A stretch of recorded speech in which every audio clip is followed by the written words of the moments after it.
అమెరికాలో సీఎం రేవంత్ రెడ్డి పర్యటిస్తున్నారు. ఆయనకు అక్కడ అడుగడుగున అభిమానులు నీరాజనం పలుకుతున్నారు. ఇక రేవంత్ అభిమానులు భారీ కారు ర్యాలీ నిర్వహించారు.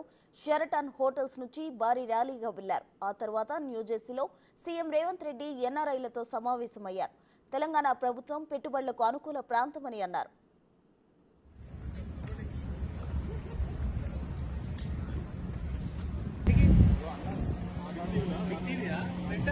మాట్లాడు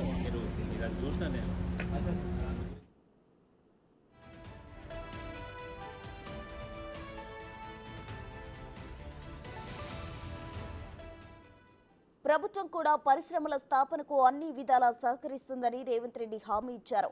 పుట్టిన గడ్డ రుణం తీర్చుకోవాలని ఎన్ఆర్ఐలకు ఆయన పిలుపునిచ్చారు. ప్రభుత్వాలు మారినా తెలంగాణలో పాలసీలు మారవని తేల్చి చెప్పారు. రాజకీయ పార్టీలు, ప్రభుత్వాలు సిద్ధాంతపరంగా భిన్న వైఖరి తీసుకున్న అభివృద్ధిని ముందుకు నడిపించే నిర్ణయాలే తీసుకుంటున్నామని అన్నారు. ఇక నిరుద్యోగాన్ని రూపుమాపడమే లక్ష్యంగా పెట్టుకున్నామని చెప్పారు.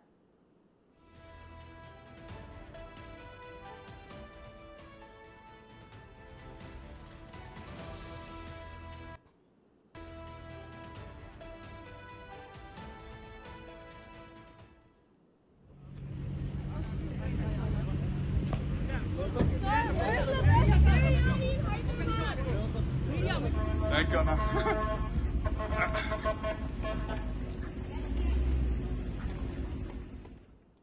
తొంభై రోజుల్లోనే 30,000 ఉద్యోగాలు ఇచ్చామని, మరో 35,000 ఉద్యోగాలకు నోటిఫికేషన్లు కూడా ఇచ్చామన్నారు ఆయన.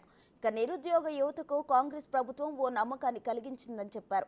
అయితే ప్రభుత్వ ఉద్యోగాల ద్వారా నిరుద్యోగాన్ని అంతం చేయలేమని, ప్రైవేట్ సంస్థలు పెట్టుబడులు పెట్టాలని అన్నారు. అందుకే పెద్ద ఎత్తున తెలంగాణలో పెట్టుబడులు పెడితే రాష్ట్రం అభివృద్ధి చెందడంతో పాటు నిరుద్యోగం అంతమవుతుందని ఆయన అభిప్రాయం.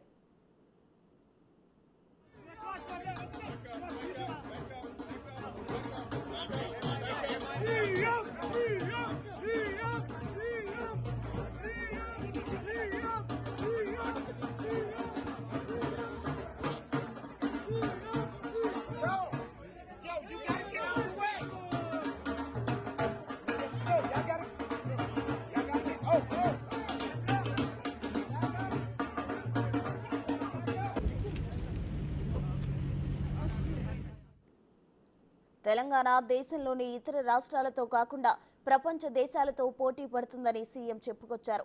10 రోజుల పాటు రేవంత్ రెడ్డి విదేశీ పర్యటన చేయనున్నారు. పెట్టుబడులు ఆకర్షించడమే లక్ష్యంగా ఆయన విదేశీ పర్యటన సాగుతోంది. ఈ 10 రోజుల్లో పలువురు పారిశ్రామికవేత్తలను కలవనున్నారు.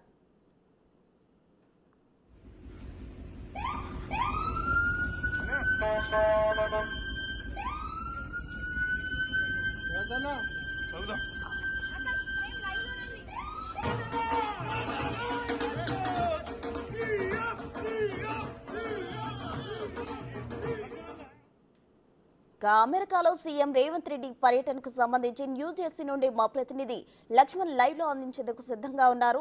లక్ష్మణ్, చెప్పండి, అయితే అమెరికాలో సీఎం రేవంత్ రెడ్డి ఇప్పటికే ఎన్ఆర్ఐలతో భేటీ అయ్యారు. భేటీలో ప్రధానంగా ఏ అంశాలు చర్చించారు? ఇక రానున్న రోజుల్లో పర్యటనలో ఎవరితో భేటీ కానున్నారు?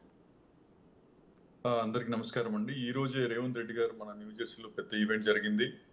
మొదటిగా ఫస్ట్ గా కార్ ర్యాలీ జరిగిందండి. దాదాపు 3 గంటలకు ఇక్కడ 2:30, 3 PM మధ్యలో ఇండియాలో వచ్చేసి మనకు 12 గంటల తర్వాత ఉంటుంది. యాక్చువల్గా పెద్ద కార్ ర్యాలీ, వర్షం పడుతున్నా కూడా లెక్క చేయకుండా రేవంత్ రెడ్డి గారి అభిమానులు, తెలంగాణ ప్రజలు, ఐఓసి వాలంటీర్స్ కానీ, కాంగ్రెస్ పీపుల్ కానీ అందరూ వచ్చారు. అక్కడి నుంచి ఒక 2 కిలోమీటర్లు దాదాపు షెరటన్ హోటల్ నుంచి మన బేసిక్ రాయల్ ఆల్బర్ట్ ప్యాలెస్ వరకు జరిగింది ర్యాలీ. మనం ఎక్స్క్లూజివ్ బిగ్ టీవీలో అన్ని ఇచ్చాం లైవ్. అలానే అక్కడ దగ్గర దగ్గర 2000 పీపుల్ పైన వచ్చారు. రేవంత్ రెడ్డి గారు చాలా చక్కగా మాట్లాడారు. ఇంటి పెట్టుబడి వేటి కోసం వచ్చాను ఇక్కడ, ఫ్యూచర్ సిటీ తెలంగాణలో, హైదరాబాద్ అన్నది, తెలంగాణ అన్నది విత్ ఇన్ ఇండియాలోని స్టేట్స్ కాకుండా ప్రపంచంలో ఉన్న రాష్ట్రాలతో పోటీ పడేలా తీర్చిదిద్దామన్నది వాళ్ళ కాంగ్రెస్ రేవంత్ రెడ్డి గారి టీం టార్గెట్. అలానే తను ఫ్యూచర్ సిటీ గురించి కూడా మాట్లాడారు. ఫార్మాస్యూటికల్స్, తర్వాత ఆర్టిఫిషియల్ ఇంటెలిజెన్స్, స్కిల్ డెవలప్మెంట్, ఇంకా ఐటీ పెట్టుబడులు, ఎవ్రీథింగ్ A to Z. ఇప్పుడు ఔటర్ రింగ్ రోడ్డు గురించి కానీ, ఇంకా 350 కిలోమీటర్స్ వరకు కూడా ఇంకో పెద్ద రింగ్ రోడ్ కూడా ప్లాన్ చేస్తా ఉన్నారు. ఇవి ఫ్యూచరిస్టిక్ సిటీ బిల్డ్ చేయాలన్నది ఒక పెద్ద ప్లాన్ లో ఉందని కూడా చెప్పారు రేవంత్ రెడ్డి గారు. ఒకటే ఫోకస్, ఇప్పుడు మీరు చెప్పినట్టుగా 30,000 గవర్నమెంట్ ఉద్యోగాలు ఎలా అయితే నోటిఫికేషన్ ఇచ్చారో ఫ్యూచర్ లో కూడా 35,000 గవర్నమెంట్ ఉద్యోగాలు ఎలా అయితే నోటిఫికేషన్ ఇవ్వబోతున్నారో అలానే పబ్లిక్ ప్రైవేట్ పార్ట్నర్షిప్ తో మన యువతకి, తెలంగాణ యువతకి ఎటువంటి ఇబ్బంది లేకుండా అన్ని ఉద్యోగాలు ఉండేటట్టు అన్ని ఏరియాస్ లో, ఒకటే ఏరియాస్ లో కాకుండా తను టచ్ పేస్ చేశారు రేవంత్ రెడ్డి గారు. ఫార్మాస్యూటికల్స్ లో కూడా చాలా తెస్తాము అని చెప్పేసి, తర్వాత ఆర్టిఫిషియల్ ఇంటెలిజెన్స్ నేను చెప్పినట్టు అలానే మళ్ళీ స్కిల్ డెవలప్మెంట్ సెంటర్, ఇది పీపుల్ ని ఎలా యూజ్ చేసుకోవాలి అండ్ ఎన్ఆర్ఐస్ కి అందరినీ కూడా చాలా వెల్కమ్ చేశారు ఆయన. ఒకటే ఫోకస్, రాష్ట్రాన్ని, తెలంగాణని ప్రపంచ రాష్ట్రాలతో పోటీ పడాలి, నాట్ భారతదేశ రాష్ట్రాలతో. ఆ విజన్ అన్నది పెట్టుకున్నారు రేవంత్ రెడ్డి గారు. సో టుమారో ఆయన ఈరోజు సుదీర్ఘంగా మాట్లాడారు ఎన్ఆర్ఐస్ తో. ఎన్ఆర్ఐస్ చేస్తున్న మన దేశం మీద ఉన్న భక్తితో, తెలుగు వాళ్ళకి ఉన్న దేశభక్తి కానీ, అలాంటి అటాచ్మెంట్ కానీ మీ సహకారం ఎంతో కావాలి అని కూడా వెల్కమ్ చేశారు తను.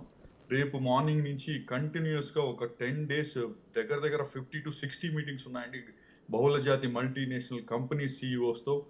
టుమారో ఫస్ట్ కాంగ్రెంట్ సిఇఓతో మీటింగ్ ఉంది, తర్వాత సిగ్నా, ఆర్సిజిఎం, తర్వాత గూగుల్, ఇవన్నీ న్యూయార్క్ లో 2 days ఉంటున్నారు. మండే, ట్యూస్డే ఇవన్నీ మీటింగ్స్ జరుగుతున్నాయి తన హోటల్లో, అఫీషియల్ హోటల్లో. అలానే ట్యూస్డే ఈవినింగ్ వచ్చేసి తను న్యూయార్క్ నుంచి డలాస్ కి వెళ్తున్నారు. డలాస్ లో కూడా సారీ న్యూయార్క్ నుంచి వాషింగ్టన్ డీసీకి వెళ్తున్నారు. అక్కడ వరల్డ్ బ్యాంక్ టీమ్ తో కూడా మాట్లాడుతున్నారు. అక్కడ కూడా లాట్ ఆఫ్ కంపెనీస్ తో మీటింగ్స్ ఉన్నాయి, అన్ని షెడ్యూల్ లో కన్ఫర్మేషన్స్ వచ్చాయి. నేను చెప్పినట్టు 50 కంపెనీస్ వరకు కూడా అన్ని సిఇఓస్ తో కానీ, వాళ్ళ ముఖ్యంగా అమెజాన్, గూగుల్ వాషింగ్టన్ డీసీ నుంచి డలాస్ కి, డలాస్ నుంచి శాన్ ఫ్రాన్సిస్కో, కాలిఫోర్నియాకి వెళ్తున్నారండి. Total 10 days trip. 10వ తారీఖున తను మళ్ళీ కొరియాకి బయలుదేరుతున్నారు ఇక్కడ నుంచి. అది అక్కడ సామ్సంగ్ తో మాట్లాడడానికి కూడా. బట్ ఓవరాల్ అందరికీ కూడా ఇక్కడ మన న్యూయార్క్, న్యూ జెర్సీలో ఒక పెద్ద పాజిటివ్ వైబ్స్ వచ్చాయి. ఎన్ఆర్ఎస్ కి అయితే గవర్నమెంట్ మారినా కూడా వెరీ ఓపెన్ గా రేవంత్ రెడ్డి గారు మీరు రండి, మేము చూసుకుంటాము, పెట్టుబడులు పెట్టండి, యువతకు ఉద్యోగాలు తేవాలి, everything is public private partnership across all segments. ఒక ఐటీ అనే కాదు, ఫార్మాస్యూటికల్, ఎవ్రీథింగ్ కూడా చెప్పారండి. Right Lakshman, thank you.